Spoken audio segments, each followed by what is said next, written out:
Setelah menandatangani kontrak bersama Dewa United, ekspektasi besar langsung tertuju kepadanya. Publik berharap Struijk mampu menjadi solusi ketajaman lini depan, namun kenyataan berkata lain. Hingga beberapa pertandingan awal, Dewa United belum juga meraih kemenangan. Performa Struijk pun menuai kritik tajam. Banyak yang mempertanyakan, apakah Struijk bisa menjadi pahlawan, atau justru beban berat baginya akan semakin menekan karirnya di Indonesia? Mari kita bahas secara tuntas. Rafael William Struijk lahir di Belanda, 27 Maret 2003. Ia memulai karir di Akademi Forum Sport, lalu bergabung ke KAF, dan akhirnya memperkuat ADO Den Haag di kasta kedua Liga Belanda, pada tahun 2024. Struijk sempat merantau ke Australia bersama Brisbane Roar, sebelum akhirnya kembali ke Indonesia tahun 2025 dengan bergabung ke Dewa United melalui kontrak berdurasi 3 tahun. Selain di level klub, Struijk juga berkontribusi besar di tim nasional Indonesia. Ia tampil di kelompok umur U20, U23, hingga tim senior. Golnya ke gawang Bahrain pada kualifikasi Piala Dunia 2026 menjadi bukti kapasitasnya sebagai penyerang masa depan. Debut Struijk di Dewa United terjadi pada laga kontra Malut United, 9 Agustus 2025. Harapan begitu besar, namun pertandingan berakhir dengan kekalahan 1-3.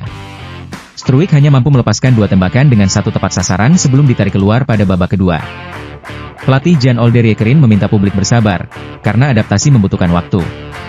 Tetapi hasil tidak kunjung membaik. Beberapa pertandingan berikutnya pun berakhir tanpa kemenangan. Puncaknya, pada laga melawan Semen Padang, Struijk hanya bermain 6 menit. Keputusan ini memancing kritik tajam dari supporter. Mereka menilai kehadiran Struijk belum memberikan perubahan, bahkan seolah hanya menjadi beban tambahan bagi tim. Tidak bisa dipungkiri, kritik terhadap Struijk semakin keras. Banyak pihak kecewa karena ekspektasi tidak sejalan dengan hasil di lapangan. Namun, ada beberapa faktor penting yang perlu dipahami. Pertama, adaptasi. Lingkungan kompetisi di Indonesia jelas berbeda dengan Belanda maupun Australia. Cuaca, intensitas pertandingan, dan gaya bermain klub lokal menuntut penyesuaian. Kedua, tekanan psikologis. Datang dengan status bintang timnas membuat Struijk berada di bawah sorotan publik.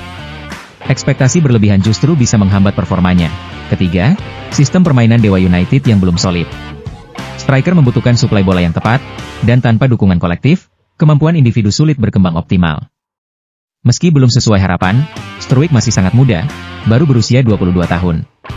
Dengan pembinaan dan dukungan yang tepat, potensinya tetap besar. Beberapa langkah yang bisa ditempuh adalah memberikan menit bermain lebih konsisten, mencoba fleksibilitas posisi, serta pendampingan psikologis agar ia mampu mengatasi tekanan.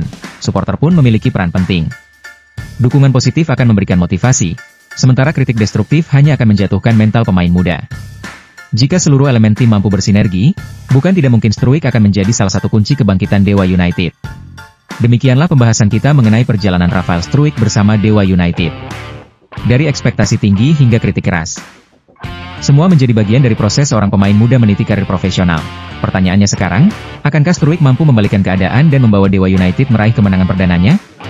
Atau justru tekanan akan semakin menjeratnya? Mari kita tunggu perkembangan selanjutnya. Silakan tuliskan pendapat Anda di kolom komentar. Jangan lupa untuk like, share, dan subscribe agar tidak ketinggalan pembahasan terbaru seputar dunia sepak bola.